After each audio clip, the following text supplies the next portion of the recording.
Hello बच्चों, आइए इस प्रश्न को पढ़ते हैं। कौन से रेडियो एक्टिव विकिरण का स्पेक्ट्रम रेखित होता है? आइए इस प्रश्न की मुख्य अवधारणा की चर्चा करें।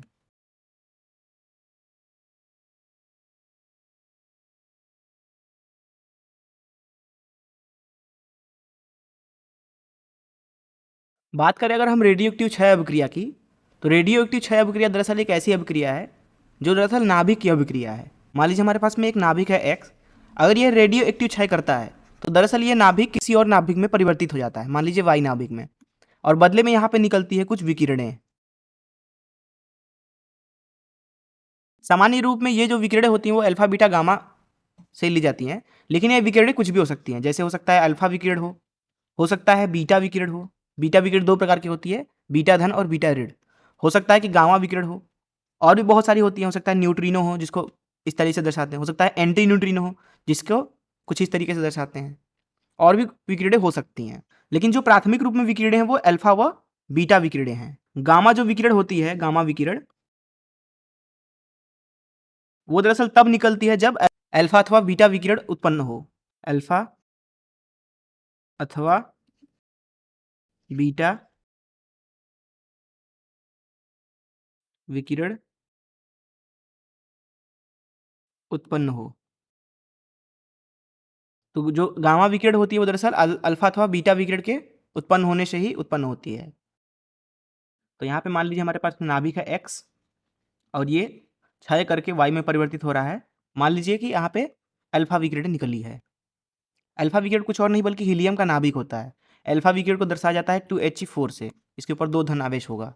अब इसके साथ एक गामा किरण निकल भी सकती है और नहीं भी निकल सकती है। तब दरअसल जो ये अल्फा विकिरण निकला है, इसके ऊपर प्रयोग किया गया। प्रयोग हम लोगों ने इसके ऊपर इस तरीके से किया कि मान लीजिए हमारे पास में रेडियो एक्टिव पदार्थ है यहाँ पे, जिसके अंदर से अल्फा विकिरणें निकल रही हैं। तो इसको इस तरीके के बॉक्स के अंदर रख दिया ताकि एक ही तरफ से विकिरणें निकलें। तो इधर से आपकी अल्फा विकिरणें मान लीजिए निकल रही हैं। हमने क्या किया कि इधर एक चुंबकीय क्षेत्र लगा दिया कुछ इस तरीके से। ऐसा वास्तविक रूप में किया गया है इन अल्फा विकिरणों के गुणों के बारे में जानने के लिए। फिर हमने क्या किया कि इसको इस चुंबकीय क्षेत्र में डाला। हमें क्या मिला? हमें मिला कि जो ये गामा विकिरण है, क्योंकि अब ये चुंबकीय क्षेत्र में घुस रहा है तो इसके ऊपर बल लगेगा।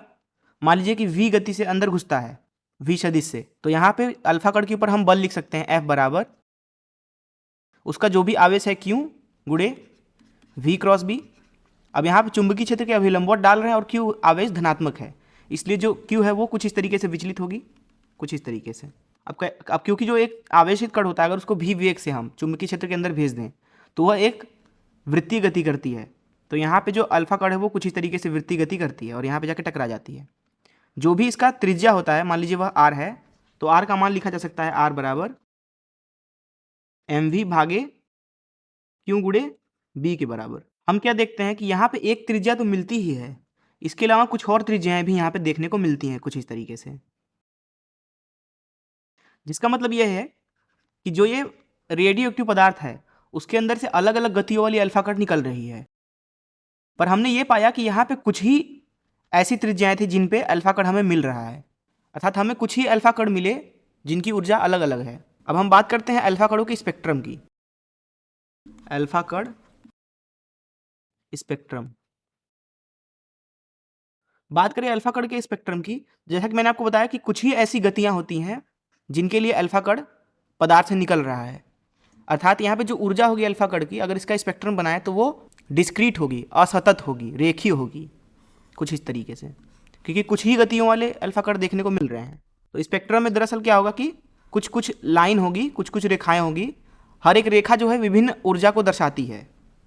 तो हम बोल सकते हैं कि जो अल्फा कण होता है उसकी जो स्पेक्ट्रम होती है वो दरअसल असतत होती है। असतत, असतत को आप रेखी भी बोलते हैं। तो ये हो गया अल्फा कण का स्पेक्ट्रम। अब हम बात करते हैं बीटा के स्पेक्ट्रम की। तो मान लीजिए हमारे पास में एक नाभिक है एक्स, जो कि रेडियोएक्टिव विघटन के दौरान वायु में परिवर्तित हो रहा है, और यहाँ पे आपको बीटा विकिरण देखने को मिल रही है। बीटा विकिरण दरअसल दो प्रकार की होती है, बीटा प्लस एवं बीटा माइनस। बीटा माइनस के ऊपर ऋण आवेश होता है, बीटा प्लस के ऊपर धन आवेश होता है। अब हमने पुनः इन बीटा किरणों के ऊपर अध्ययन करना शुरू किया। यहाँ पे ध्यान रखें कि यहाँ पे गामा किरण निकल भी सकती है और नहीं भी निकल सकती है। तो हमने बीटा किरण के ऊपर पुनः प्रयोग किया फिर से वैसा ही व्यवस्था बनाया हमने, एक डिब्बा ले लिया कुछ इस तरीके से, और इसके अंदर अपना रेडियो एक्टिव पदार्थ रख दिया। अब ये रेडियो एक्टिव पदार्थ में से मान लीजिए बीटा किरणें कुछ इस तरीके से निकल रही हैं, बीटा किरणें। हमने क्या किया कि पुनः इनको एक चुंबकीय क्षेत्र के अंदर भेजा। चुंबकीय क्षेत्र बना लेते हैं, ये चुंबकीय क्षेत्र अंदर की तरफ है। चलिए मान लेते हैं कि जो ये बीटा किरण निकल रही है वो धनावेशित है, बीटा धन कण है। तो होगा ये कि हम इसको लिख सकते हैं F सदिश बराबर Q V सदिश गुणन B सदिश के साथ। इससे हम लिख सकते हैं कि जो इसके ऊपर बल होगा वो, उसकी वजह से जो ये कण होगा वो कुछ इस तरीके से विचलित होगा। और अगर इसकी त्रिज्या लिखना चाहें तो वह हो जाएगी R बराबर mv भागे QB से। मान लेते हैं यहाँ से चुंबकीय क्षेत्र लगी हुई है, तो होगा ये कि जब ये बीटा किरण इस चुंबकीय क्षेत्र के अंदर आएगा तो यह एक वृत्तीय गति करेगा इसके अंदर कुछ इस तरीके से। हमने प्रायोगिक रूप में ये देखा कि जो बीटा कण होता है उसकी जो ऊर्जाएं हैं अथवा उसकी जो त्रिज्याएं हैं वो दरअसल अल्फा कण से बहुत ही अलग हैं। हमने देखा कि जो ये बीटा कण है उसके लिए दरअसल हर एक त्रिज्या में वो कण हमें देखने को मिल रहा है, हर एक त्रिज्या में। ऐसा अल्फा कण की स्थिति में नहीं था, अल्फा कण में हमें कुछ ही त्रिज्याएं देखने को मिल रही थी। जैसे मान लीजिए ये पहली त्रिज्या है, ये दूसरी और ये तीसरी। लेकिन अगर बात करें हम बीटा किरणों की तो बीटा किरणों में हमें हर एक त्रिज्या देखने को मिल रही है। हम बोल सकते हैं कि जो बीटा किरणें निकलती हैं रेडियो एक्टिव क्षय के दौरान उनकी गति भी बहुत सारी संभव है। अब बहुत सारी गतियाँ संभव है मतलब बहुत सारी ऊर्जाएं संभव है, क्योंकि ऊर्जा होती है 1/2 m गुणे v का वर्ग। तो यहाँ पे जब हम बीटा कण का स्पेक्ट्रम बनाते हैं, बीटा का स्पेक्ट्रम, तो जो स्पेक्ट्रम होता है दरअसल उसके अंदर सारी ऊर्जाएं संभव होती हैं। तो अगर हम इसके स्पेक्ट्रम को बनाना चाहें, क्योंकि सारी ऊर्जाएं हैं इसलिए इसमें कोई रेखा नहीं है, बल्कि इसमें सारी ऊर्जाएं संभव होने के कारण यहाँ पे सतत स्पेक्ट्रम देखने को मिलती है। तो हम बोल सकते हैं कि जो बीटा का स्पेक्ट्रम होता है वो दरअसल सतत स्पेक्ट्रम होता है, सतत स्पेक्ट्रम।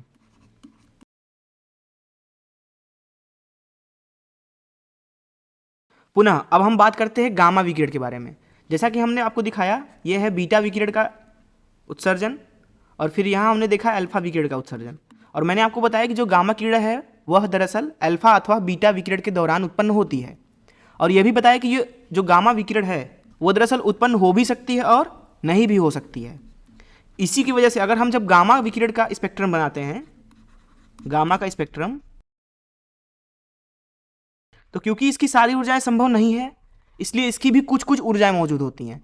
इसलिए हम जो गामा विकिरण का स्पेक्ट्रम देखते हैं प्रायोगिक रूप में वह भी दरअसल असतत होता है, उसमें भी कुछ कुछ ही रेखाएं होती हैं। तो हम बोल सकते हैं कि जो गामा का स्पेक्ट्रम होता है वो भी दरअसल असतत होता है, असतत स्पेक्ट्रम।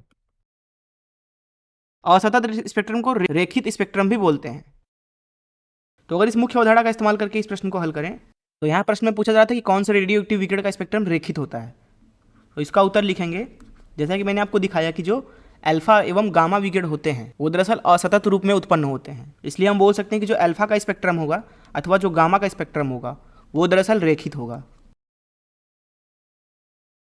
अर्थात इनकी कुछ ही ऊर्जाएं उत्पन्न होंगी किसी एक रेडियो एक्टिव नाभिकीय अभिक्रिया में। वहीं जो बीटा विकिरण होता है उनकी सारी ऊर्जाएं संभव होती हैं, इसलिए उनका स्पेक्ट्रम जो होता है वो सतत होता है, वो रेखित नहीं होता। मैं आशा करता हूँ कि आपको इस प्रश्न का हल जरूर समझ में आया होगा। धन्यवाद।